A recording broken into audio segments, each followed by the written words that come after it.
Go on, yeah. On two. On two right up. One jab. Jab slip left. This one. One forward and then right up there. Good. There you go. Jab. Jab lead back out. Yeah. Jab uppercut. There you go. Left up roll. Oh. There you go. 1, 2.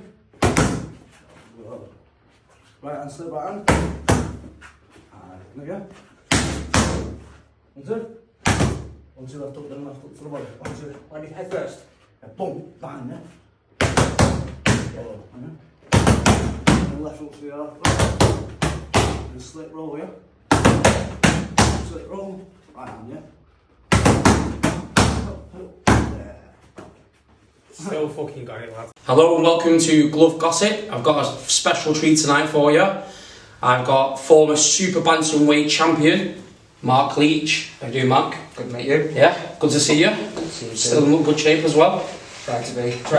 That's good. Good to have you on the show. I just want to basically go back to the start and just give us a little bit of an inkling how you actually started boxing. So when I was 6, my dad just took me to the gym, local gym, Oliver's. Started Thai boxing. Got to a point where I know what to fight me, so I turned off to boxing and I've been doing it ever since, and up until a year ago. I remember actually when you transferred, I think you had something like 25 Thai boxing fights from defeated, weren't you? Yeah, 25 ago. I always remember, obviously, I think I'd not been long in the gym and you'd come over and you was there, and yeah, and I remember having introduced you. Was your first amateur fight in Denmark, was it? Not my first one, within the first 10 it was. Yeah, first one went over to Denmark, weren't we? Yeah. And then so, how many amateur fights was it before you went into the ABAs then? 96, 97-ish, I think. Yeah, and then you went to the ABAs. 3 or 4 of them. So, Yeah, for England. For England, so. Yeah, and basically, you know, the only kids you actually lost to was elite kids. I think you lost to Isaac Lowe on your own show, but you didn't really look yourself in that night as well, was you? Didn't lose either. Yeah. Yeah, it is what it is. And then you obviously went to Denmark, you beat the 2 good Repton kids, was it? Yeah, Perry Lovejoy. And Lucian Reed, was it? Yeah. We had a top 10 in Denmark, wasn't there? Yeah. Good days, wasn't boxed it? twice as well in Denmark. Yeah. Beat both times, so Yeah. not too bad. Yeah. And then I boxed Perry in the CYP's final. Yeah, it was CYP's. Yeah. Yeah, it was a bit of a mad decision, that one, wasn't it? Yeah. I was Lucian Reed as well, boxed him in the seniors. Had a clash on it. Yeah, they stopped it, didn't they? Yeah. Yeah, it was a bit of a Put down as a loss. Yeah, I know. It's a lucky one as well, because you were winning as well. In 10 seconds. Yeah, I know. It's what happens in boxing. I don't know how much boxing is, no cuts. It does. Now, but back then. It does. Unfortunately, it's one of them things, but like I said, you went and then you ended up turning pro, didn't you? Yep. Yeah, and sort of runs over that then. Started off a bit slow. People know me, I'm always in the gym, I'm always at home with the kids, so I'm never really out making mates and mates, so I never really put bums on seats, but I'd say boxing is all about a ticket game, so if you want to have tickets, you're not getting any big shows, but obviously the last handful of fights, I've been on the televised shows. Always been the away fighter, never say no to a challenge, just love fighting. Yeah, exactly. So I remember you turning pro and I was like, right, you know, me following how I remember, obviously, bit unlucky on the first one, wasn't it? Yeah. You ended up losing that one, didn't you? Yeah, In a bit of a close one. I think the fight after that, he won the Commonwealth, I think it was. Yeah. You went on a bit of a run, didn't you then? Yeah. You went on a bit of a run and it was like, I always think like, reading the boxing news and there was nothing about you and there was nothing about you on social media and thinking, like, I know how good you was. Yeah. And I think, you know, anyone around that era, amateur and all that, would watch you and thinking, this guy's, you know, he's going to be a superstar out there. And he never seemed to get, you know, that recognition for what he did. And it was just all a bit of a madness. So thinking, I remember the third, you know, when you boxed Kai Jafrak it was on the Eddie Earn show in COVID, wasn't it? No, and I was like, last fight, yeah. Yeah, and I looked at like the odds here and I was like, 8-1, I think it was. yeah, I remember, I think I stuck like 80 quid on it or something. I think it was like, right, I'm going to stick 80 quid on this. Yeah, I thought, quite a few messages after that saying I won a lot of money. So. yeah, you did alright for us there. No, I thought, these guys must have never seen you box. Because I thought, 8-1 in the garden, you went out there and you absolutely smashed it. One of the easiest fights, to be fair. Probably was as well. well. My first fight at super bantamweight. Yeah. So obviously he was a natural super bantamweight. Yeah. Wasn't come up, but I've fight between 3 or 4 weights now, so it's no different. But yeah, it's pretty comfortable now. The power was there as well, and then I remember the scorecards as well, and was like, the scorecards I think still quite close, and was like, it's not even close. You were knocked down. Yeah. 2 knockdowns. 2 knockdowns, it was 2 knockdowns, isn't it? I remember your fights more than you. I got punched in the head, that's why. Yeah, but then you went obviously on to further, then obviously after that, Who did you fight after that? After the Kez fight, Yeah. Was it Somba? Yeah, somebody was a Somba, wasn't it? Yeah. On the outside shot. Yeah. I think he had like 3 or 4 final eliminators, which is bullshit. Yeah. Because you should have had the eliminator of Kai Jafrak. Because if he would have beat you, he would have gone straight into the eliminator. Before that fight, I had the English dinner. Yeah. At bantamweight. Yeah. I got told if I give up that fight, give up that belt, they'll make that fight for the final eliminator. Yeah. It got announced. I got a video on my phone, a video saying final eliminator. Never come. I've had 2 or 3 since then. But I say I'm probably the only one. Not the only one that has had 3 or 4 final eliminators for a belt. So. Yeah, it is. it's like, you know, when you look at people's career like that, you know, if you'd have been there and you'd have been shouting and screaming your name off, you'd have got a lot further. But because it's not in your nature to do that, it's like you were like, oh, no, put to the back of the queue. As saying goes, nice guys finish last. So if you want to go in boxing, don't be a nice guy. Exactly. And he was just very unlucky on the timing and stuff like that. But then obviously you beat what's his name? What was his name? Somba. You beat Somba. Again, he was I think I'd win it maybe 4 or 5 rounds, and he was like 1 round, and you knocked him down as well. So that basically on the scorecards was like, well, you've won it because of the knockdown, which was bad. And then obviously I came up to York Hall to the Chris Bourke fight.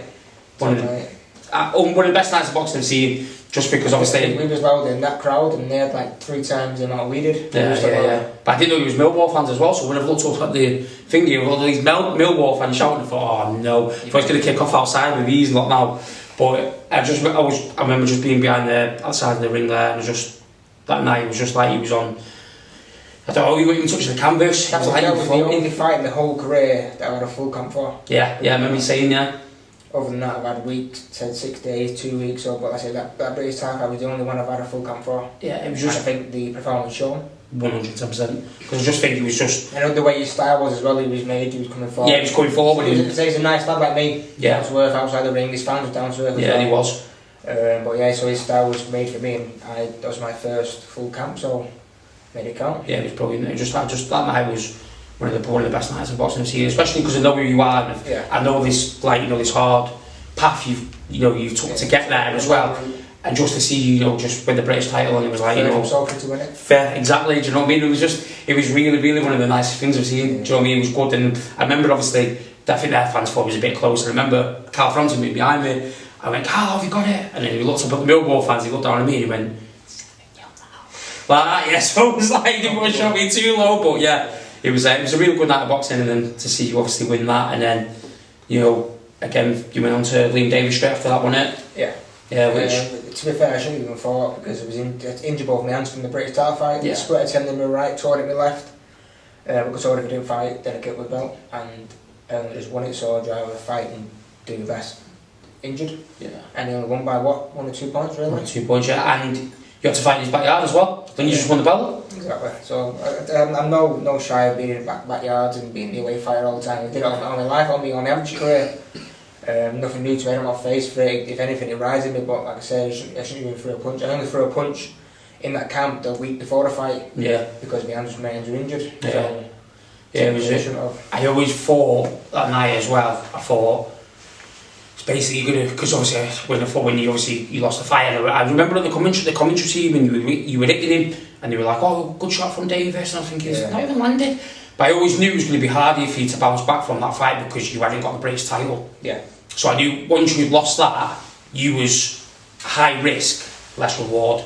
And I always knew, and I thought, it's people have said it. You'd rather fight someone in the top 20, 30, take a little bit less pay cut, and keep the belt rather than risk it against me and risk losing.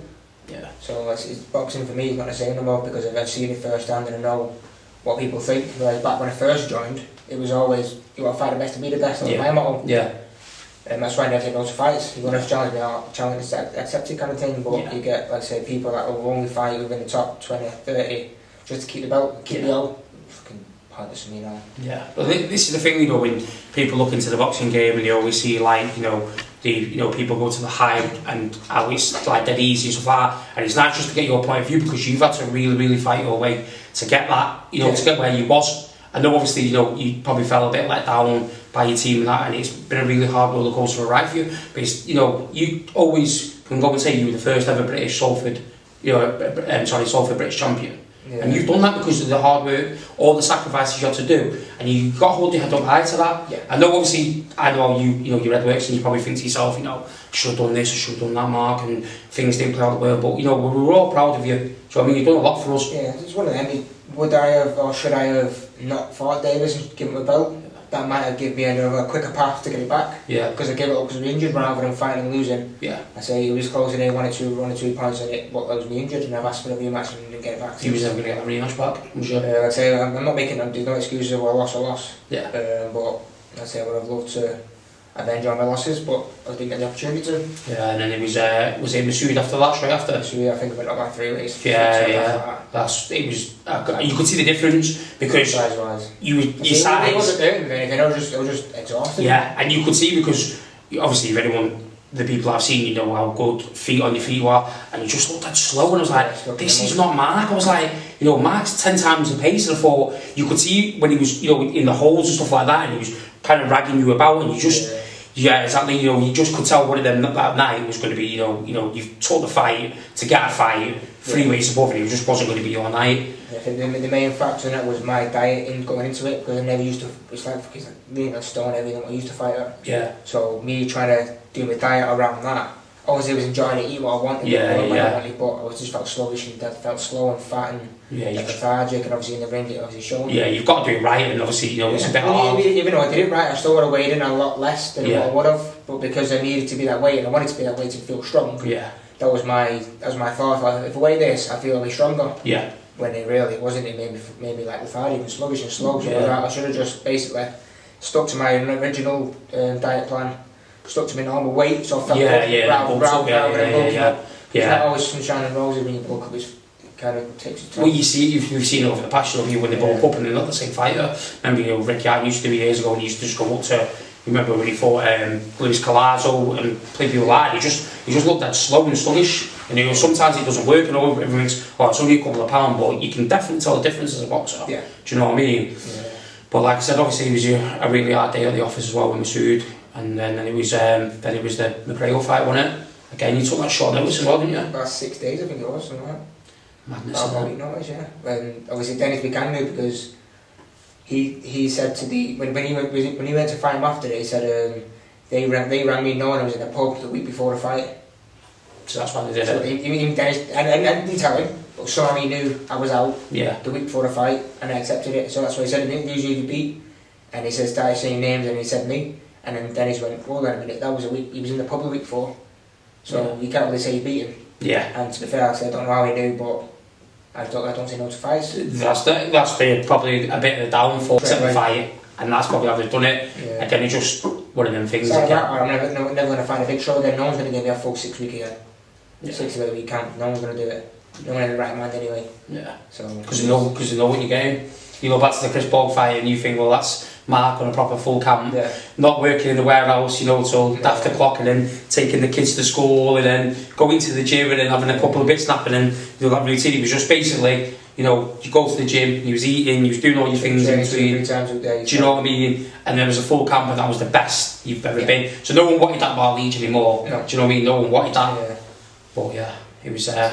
Face never fit, probably because he didn't sell hundreds of tickets that people want now. Yeah. But if I was in the gym, I was in the gym, I was out with the kids, so I never really got my face out there to meet people. You're not that type, though, are you? You're not that person to be screaming. I mean, if I wasn't that dedicated and I didn't have kids that young, then maybe, because I'm sober, everyone's allowed from sober out there. Yeah. But obviously I'm not. You was the quietest one in the gym. I was either at home with the kids, I was either in the gym, so one or the other. I was always dedicating myself to something rather than going out and enjoying myself with mates, having a laugh, being the Larry. It was always, I'd say, home with the kids, routine there, run at night time, work, gym, kind of like set routines. I never really got to meet many people, and I missed all the 18s, missed 21st, missed 60s, missed everything that I'd grown up. It's just a big sacrifice, isn't it? So, it's a massive sacrifice, you know. I always think, because like to myself, you know, like when I got to 18 and then you start having a dabble outside, and it was like, I didn't want to do that anymore, and it's like, you know, 21 says, you know, the sacrifice is massive because you think you're losing out and everything, but in fact, you know, when you go down later line, there's only so many nights out you can go on, do you know what I mean? And at the end of the day, mate, you've got British titles out there, your name will ever be always be in history for winning that British title. Yeah. Do you know what I mean? Even years and years, you know, your grandkids, Still in history. they'll always see your name, Marc Leach, won the British title. Himself for 2 in it, yeah. There you go, that's what I mean. Joe Walker, Jamie more than me. Yeah, exactly. Not free bad. Jamie was the first one from Salford to actually have the belt. Yeah, yeah. Joe didn't have a belt at the time. You know? Was it the Macklin fight, wasn't it? The British, yeah. So, It was good though when we... it's not all bad. I mean, I've travelled the world, I've treated the kids to holidays here and everywhere, and you know, had some nice stuff from it, but it's not as good as people make out. Yeah. Only selected 10%, 20% of the actual fighters itself earn something to make a living off. Yeah, not for the sacrifices. Most of the people have to work and, like I say, day job, night-time job, anything just to make ends meet while still trying to train as well, which makes everything twice as hard. Yeah. And then you have kids on top of that. Yeah, expensive. Yeah, exactly. And I think obviously this is the thing why, you know, us boxers, and we look at these YouTubers who have come over and they're getting paid, you know, 10 times more than you would have got paid. And you look at that and think, you know, you've dedicated your life to the whole boxing game.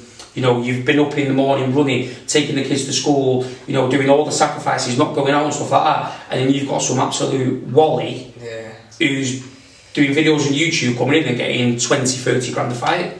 Say fair play to, they've got the millions of subscribers and stuff like that, they'll be tuning, so that's where the money is now. You've got the Saudi guy coming in, he's making the big fights, but only for the big fights, for the big 5-10% of the Sky and the BT all coming together, so they made a difference to any of the average Joes like me. Yeah. Should have stuck around, Turkey, I'd love you as well.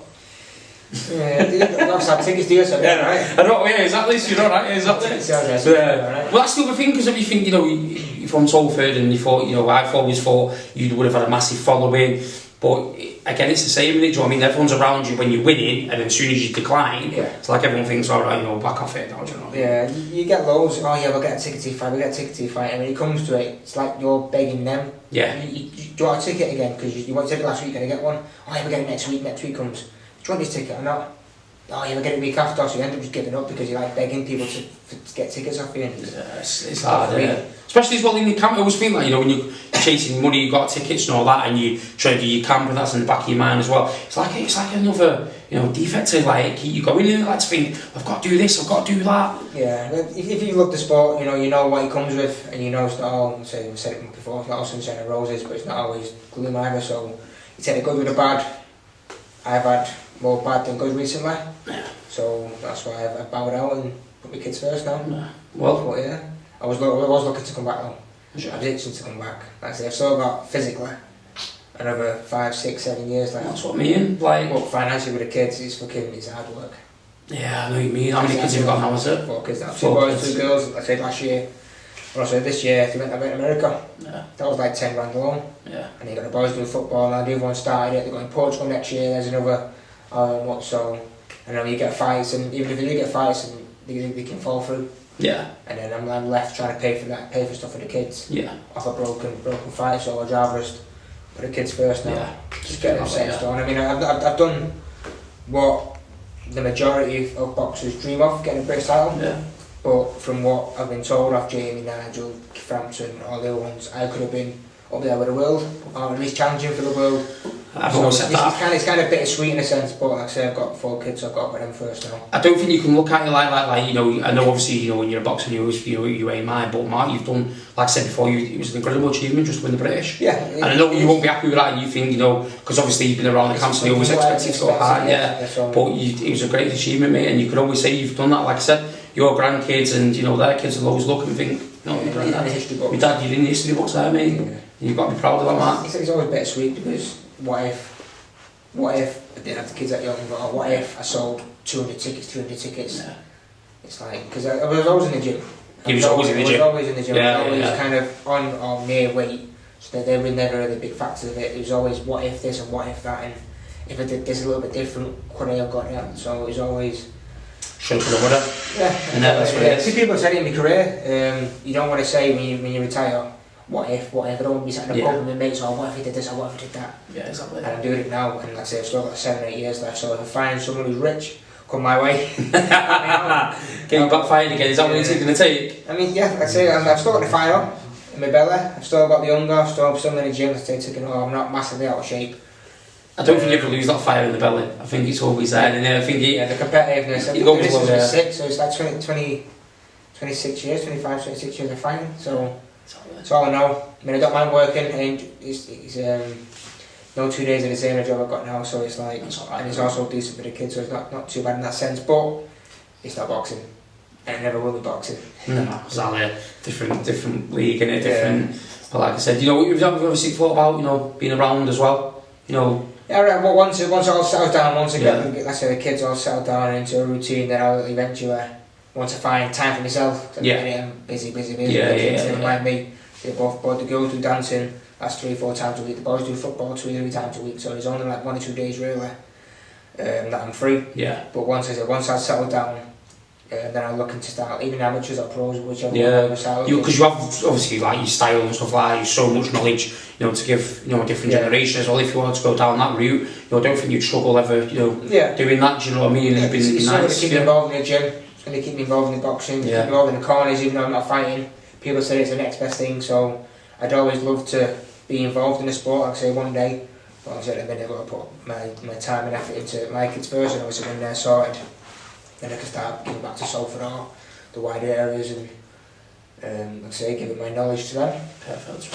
Hopefully we can get another mini Leach somewhere. Hopefully. For me, all of them are good anyway, good footballers. Maybe your brother as well, he was a good footballer as well, wasn't he? All sporter. Yeah. Just got the reports from school today. They're good at everything else, but the one thing that exceeding at is sport. So that's all. Chip off the old block then, aren't they? Is just like my reports. He's rushes his work. He does this, he does that, but in sport he's excelling. So that's good. That's all I was going to say that's what you're talking about. Good, excelled, good. So can't believe anything, yeah. Sporty family, the genes. But I was glad to say thank you for coming down as well. No worries, anytime. Yeah, and I'm great. I look so good looking, whatever you do as well. But we see what happens. Yeah, hopefully get back in the gym or involved in the sport somehow. Yeah, perfect. Thank you, Mark. Anyway. Nice one.